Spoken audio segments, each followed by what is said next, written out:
Welcome to the Chanakya Chakra, a discussion forum in New Delhi on foreign and security policies. Today's topic is Afghanistan analyzing impending developments. In the backdrop of Donald Trump's proposal for the withdrawal of US forces from Afghanistan, what will be the conditions there? We have two panelists. One is Ambassador Vivek Karju, an Indian ambassador in Kabul during a very critical period there. The second expert is Professor Raghav Sharma, professor at the Jindal University near Delhi, who is a long-term expert on developments within Afghanistan.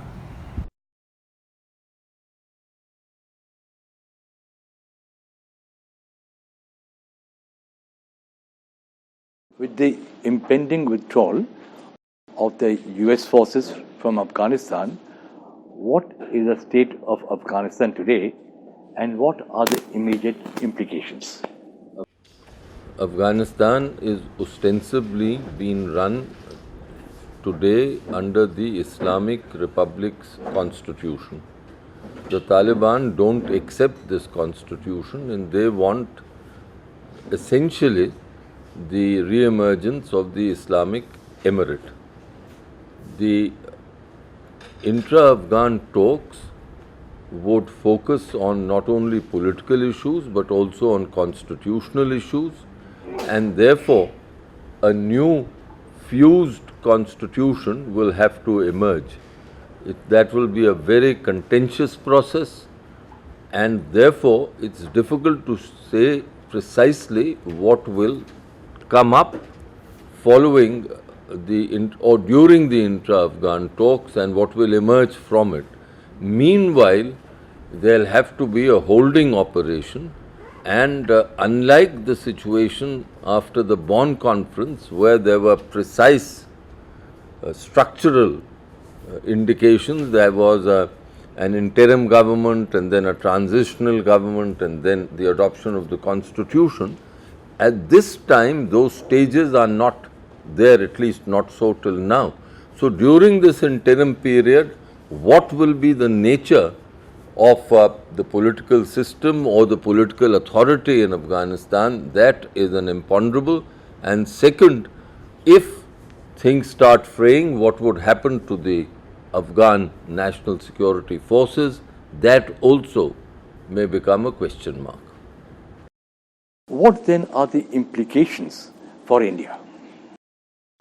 Well, India will have to wait and watch on what emerges from the intra-Afghan dialogue, but I'm confident that any political authority in Afghanistan, any duly constituted and internationally recognized government would want excellent relations with India.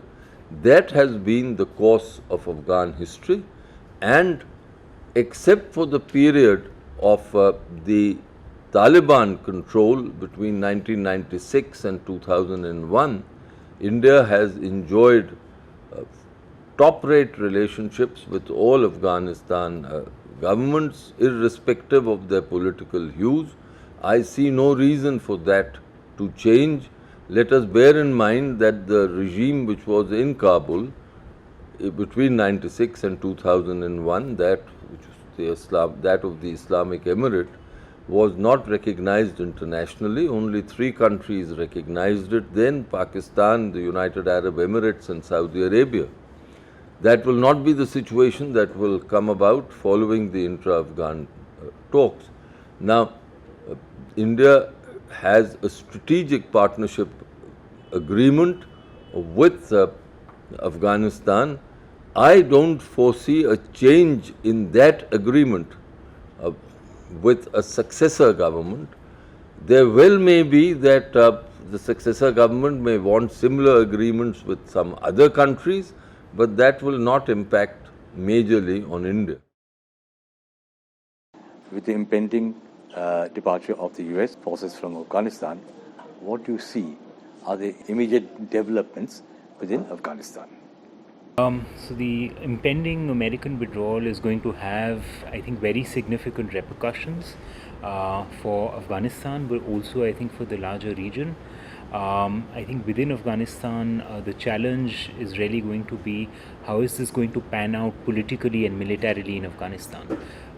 Militarily, the question becomes very important because the Afghan National Security Forces, A, are heavily politicized, B, the Afghan National Security Forces have been losing men in very large numbers. And the question before them in the light of this agreement is, what are they fighting for? And if the lines of what they are fighting for are fuzzy or unclear, I think you might see an unraveling of the Afghan National Security Forces. And I think that is a very, very tough challenge, a very pertinent challenge that exists in the security sector. And that's because the Afghan National Security Forces remain politicized, they also remain very, very fragile. The second development on the political front that I think we need to be aware of is the fact that everybody has been talking about India supporting the Northern Alliance. The Northern Alliance as it existed in the 1990s does not exist anymore. And India's leverages of working with the Northern Alliance because of the changed geopolitical situation are also very, very limited. And one must be very sensitive to this fact. And the implication of this essentially is that India's options and leverages are going to be reduced essentially in a post-American Afghanistan if the withdrawal takes place the way one is expecting it to take place. That is, the Americans essentially are negotiating terms of their surrender because remember, the withdrawal of troops is coming prior to the peace deal being struck. There's already talk of withdrawal. It's not going to follow a peace deal. And this has very, very serious ramifications. In that context, what do you see as the future political developments within Afghanistan? Who is going to be ruling? I think there are two questions to keep in mind. One, who is going to rule Afghanistan? To answer that, I don't think that the Taliban is going to, even if it comes back, if it's rehabilitated politically, I do not foresee them coming back in the style of an emirate that we had in 1996. And that's largely because Afghanistan has changed internally. There's been a lot of socio-political churning in Afghanistan. Concepts of legitimacy have been redefined. So the question is not just who is going to rule, but how is that rule going to be exercised? I think that's a very, very pertinent question, and there have been very, very cataclysmic, sweeping socio-economic, socio-political changes in Afghanistan. You've seen groups like the Hazaras, the Uzbeks, essentially move into the political and military field from which they were excluded, and they've had a very uneasy relationship with the Taliban. So I think this question essentially becomes very important in the sense I think it's too far-fetched essentially to argue that the Taliban are going to come back in the style they existed in 1996, because Afghanistan is not 1996. We are entering almost 2020, and in these 2 decades there have been very, very sweeping changes in the country. So what I foresee is most likely the scenario that the Taliban, even if they negotiate the American terms of surrender effectively, they will have to strike a political compromise. They will have to find a way to work with their political adversaries, because the Taliban also know this very well, that if they fail to do this, the alternative to that is war. And the Taliban have been very keen to essentially prop up their legitimacy domestically as well as internationally, which is why you see them reaching out to a range of countries. And domestically, they've been keen to project themselves as a Pan-Afghan movement, right, and not a Pashtun movement. That's an image they're trying very hard essentially to shed. So they are conscious of the fact that they might want the state essentially to be shaped by their ideology, but I think they're conscious of the fact that they'll have to foster some kind of political compromise with other factions, because there is a very serious pushback from the others. So I don't see the Emirate coming back 1996 style. What then should India be concerned about? I think India's principal concern should be that the Afghan state, particularly the security sector, should not unravel. There should be some commitment from the international community to make to keep the channels of aid essentially flowing to the Afghan state. I mean, after all, the United States has spent a lot of blood, treasure, and toil in propping up the Islamic Republic of Afghanistan. I think India's concern should be to ensure that this state apparatus is strengthened in collaboration with all other important stakeholders, because the challenge essentially for India is going to be twofold. One, if the state apparatus unravels, I think the ideological implications of this are going to be tremendous. The ideas of what is called radicalization, but what I would prefer to call a reactionary version of Islam, are going to gain more traction in the region. And second, I think the challenge is that if the Republic collapses, you might have swaths of ungovernable spaces which can be used by non-state actors backed by Pakistan.